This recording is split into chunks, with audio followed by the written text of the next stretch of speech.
Hey everybody, welcome back to the channel. Today I want to talk about food shortages, and I know that in the comments below, and I do appreciate everyone who's commented, you're really helping not only the channel, but you're actually helping everyone else watching by sharing your input and what your experiences are where you live, because I can tell you that it is not all the same all across the country. It's not even the same depending on the state or even the county, really. Because I've seen differences in different stores on my own, and right around the corner, it's a completely different story depending on the store, depending on the time of day, depending on the week. And in the comments, you guys are telling me that you're not seeing shortages in your area, or you're telling me you are seeing shortages. So it's like a widespread problem, but it's kind of isolated, which is really strange. But your comments are very helpful and very appreciated, because they're helping us navigate this crazy time of food shortage fears, especially as we get new updates daily about how the impacts are, we feel the ripple effects from the war in Ukraine as a result of Vladimir Putin and Russia invading, and it affects us. So thank you guys. Thank you so much. Thank you, guys and gals. I really do appreciate it. And I'm thanking you on behalf of everyone else who's actually reading your comments as well, answering the questions that I ask, to help them get a better grip and understanding for what's going on, and get a better idea of how to prepare for what's coming. A lot of comments I've read, I see that some of the comments are coming from people who are actually really involved with this: truck drivers, warehouse workers, shelf stockers. So it's not just walking in a store, seeing what's on the shelf or what's not on the shelf, seeing empty shelves, or going in the store and seeing the prices. We're getting intel and information together as a group to really understand the root cause and what's coming down the pipe, because what we see in the store is what happened that day, but what we will see in the store, or possibly won't see in the stores, is actually occurring weeks and months before it actually hits the consumer. Most of us are the consumer.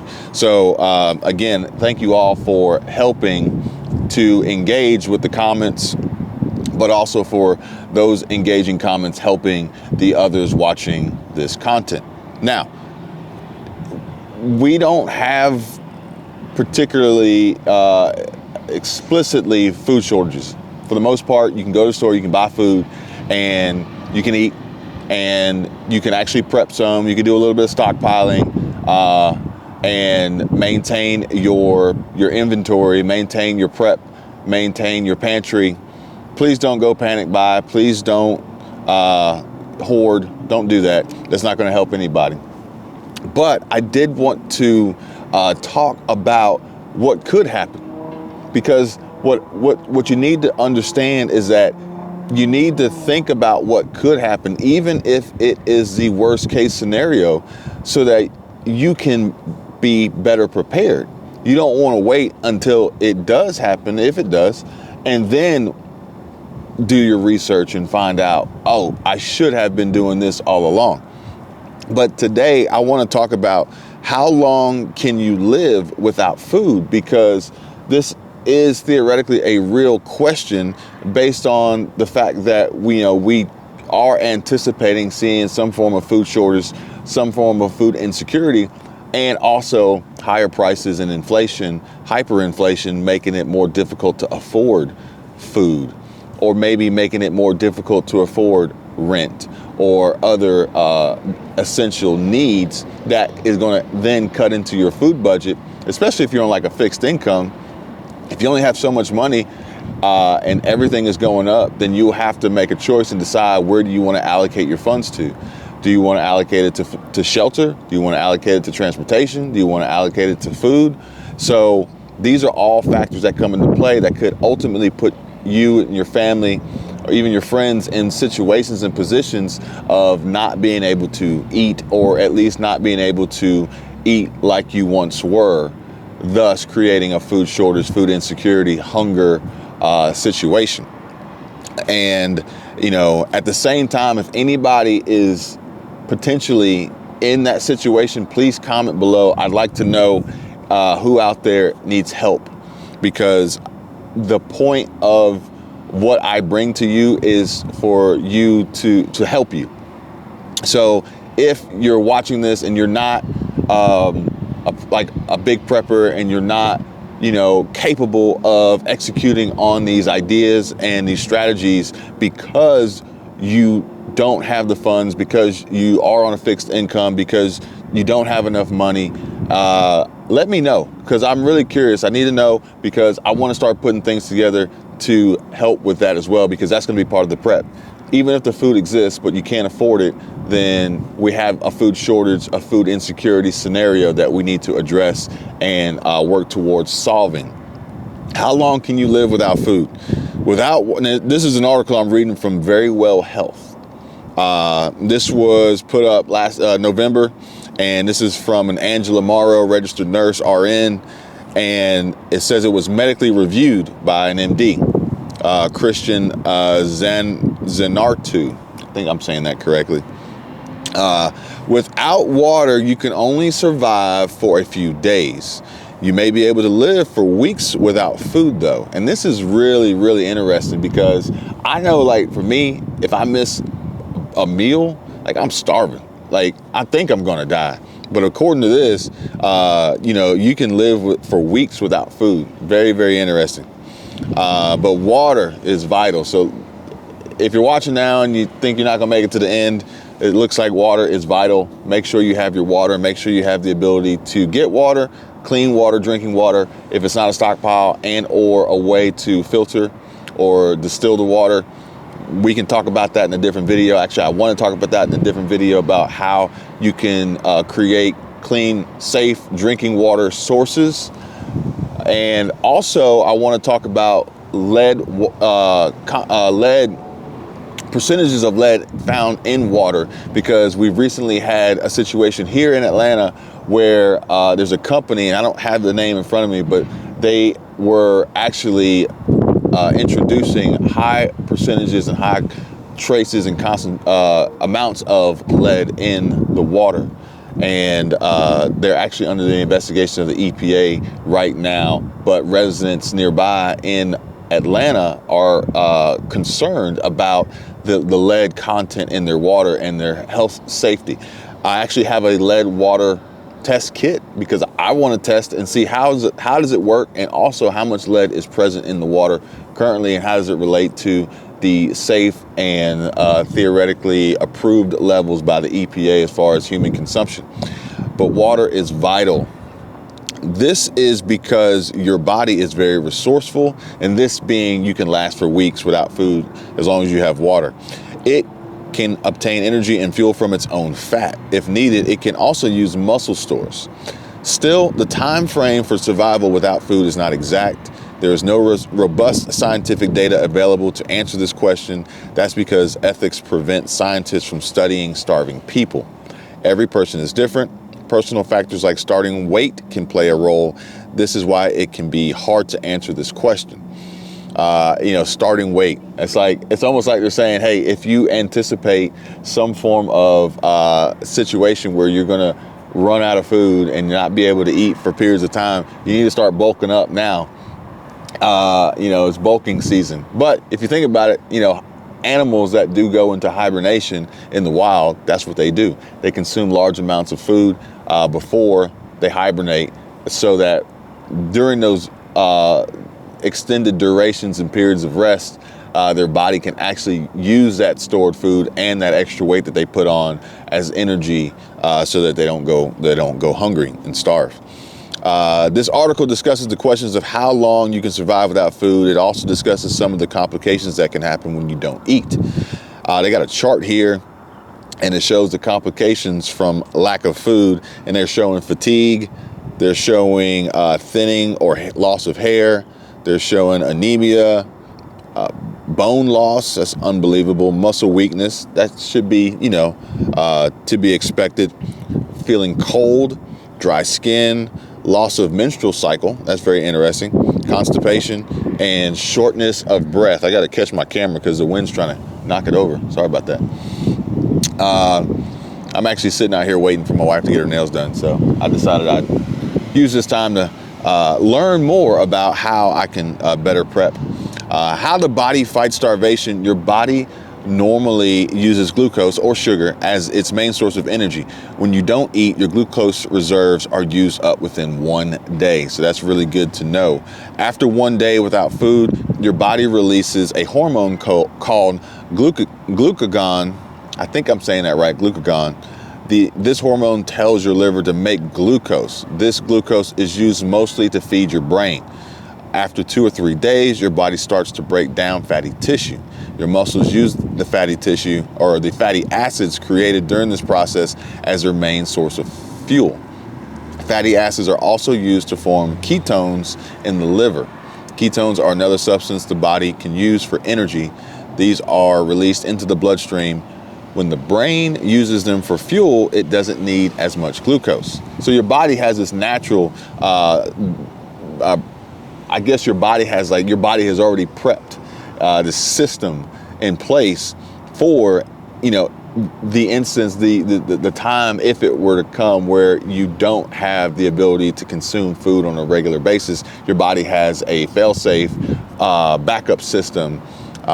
Disaster recovery is what, businesses and companies would call it. Your body has one already built in. When the fatty acid reserves are gone, the body switches to protein. It gets protein by breaking down muscles.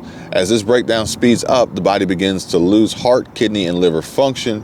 This is what ultimately leads to death. So obviously we want to try to do our best not to get to this point. But with this being said, having muscle tissue available to break down is going to be important as well. So, maybe this may be part of your prep, may be actually trying to do things to increase your muscle tissue so that you would have it later to use if you needed to. What influences survival? There are only limited studies into how long people can live without eating. Many look at people who choose to starve themselves and were later evaluated by a doctor. Based on these studies, there appear to be a few factors that influence how long a person can live without food. One factor is a person's starting weight. People who are lean can usually tolerate a loss of up to 18% of their body mass. People who are obese can tolerate more, possibly over 20%. And that was that buildup I was talking about, that bulking up, the bulking season. Other factors may play a role in survival time. These include gender. Females survive longer than males. This is true even in famine. Age. Children are at higher risk of death during famine. Complications from lack of food include, unless eating is resumed, starvation always leads to death. Before death, certain complications may occur. The number of body systems affected increases as weight loss increases. Some of the complications include what I was talking about earlier on the chart, which was bone loss, muscle weakness and wasting, feeling cold, thinning or loss of hair, dry skin, constipation in females, loss of menstruation, fatigue, shortness of breath, paleness, anemia, lack of oxygen carrying red blood cells. And then let's see here down in the summary, the length of time human beings can survive without food is an open question. No studies can be done on this subject, and the answer depends on individual factors like starting weight. The body fights starvation by producing glucose and breaking down fatty tissue. In later stages of starvation, it breaks down muscle. Starving people become weak in 30 to 50 days. That's very interesting.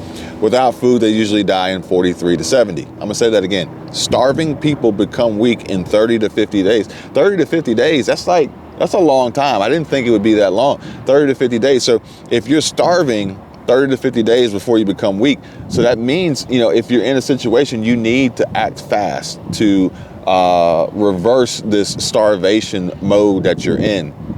But fortunately, you're not going to immediately become weak. You may mentally become weak because of missing your regular food schedule, and or possibly focusing on and worrying about the effects that could occur after these 43 to 70 days of continuous starvation without food, ultimately death.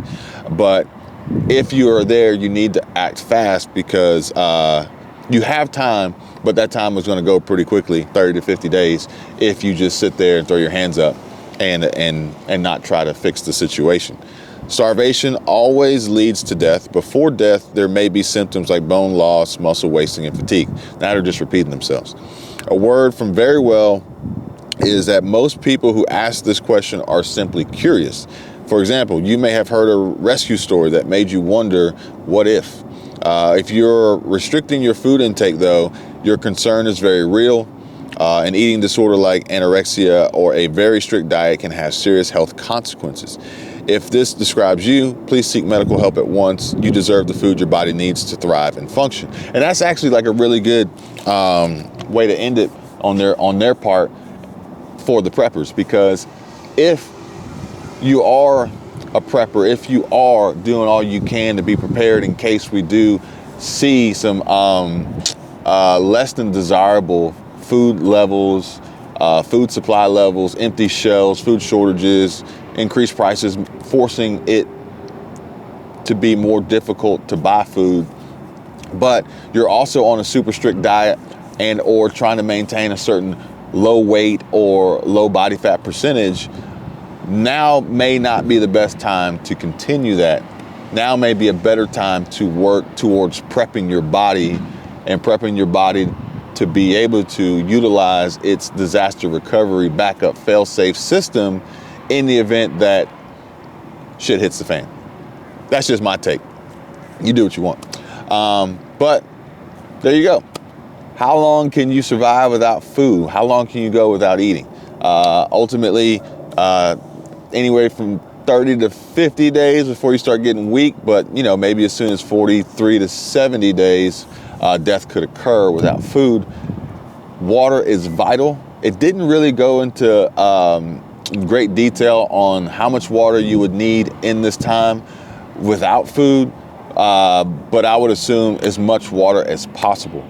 I know for me, if I'm very hungry and I don't have food available or I'm waiting for food, the more water I can consume, the more it fills up my stomach, the more I feel full in the time that I'm waiting before I can actually get to food. So I would imagine if you're in a situation where food is not available, near starvation levels, that the most water you can consume, the better you're going to be, and maintain your brain function and be able to continue on to try to find a source of food before the worst were to occur. Again, if you're watching this video to this point, I appreciate you sticking around this long. Thank you so much. Thank you guys for the comments. Thank you all for the comments. Any information that you can have to add to this would be greatly appreciated. Have you ever been in a situation that you have gone for days or weeks without food? Can you share your experience? And also, anyone out there who could possibly be facing food shortage, hunger, starvation, not because the food is not available, but more so because you can't afford it, please comment. We want to find ways to solve all these problems, be prepared for everything so that no one goes hungry and no one has to suffer in the interim. We are waiting, hopefully, for some better news and a turnaround with this economy, maybe some sort of slowdown on hyperinflation, increased income, increased pay for workers, getting people back to work. The labor shortages are unreal, and getting back to some form of normalcy where the amount of food on the shelves isn't a concern. And that is actually a concern because there aren't necessarily employees available to get the food to the shelves, whether it's from the back stock of the warehouse or the store to the shelves, or whether it's from the port to the from the dock to the port to the truck, from the warehouse to the truck drivers. Like, these are all issues affecting our food levels, and hopefully we can overcome these and get back to some sense of normalcy soon, where in addition to that, you know, with the shelves being full, the prices aren't through the roof where people can't afford them. So hopefully we can combat that. But in the meantime, let's focus on what all we need to do to be prepared until that happens, basically. Thanks for watching. Subscribe to the channel, give me a like, hit me in the comments. I'll see you guys on the next. Take care.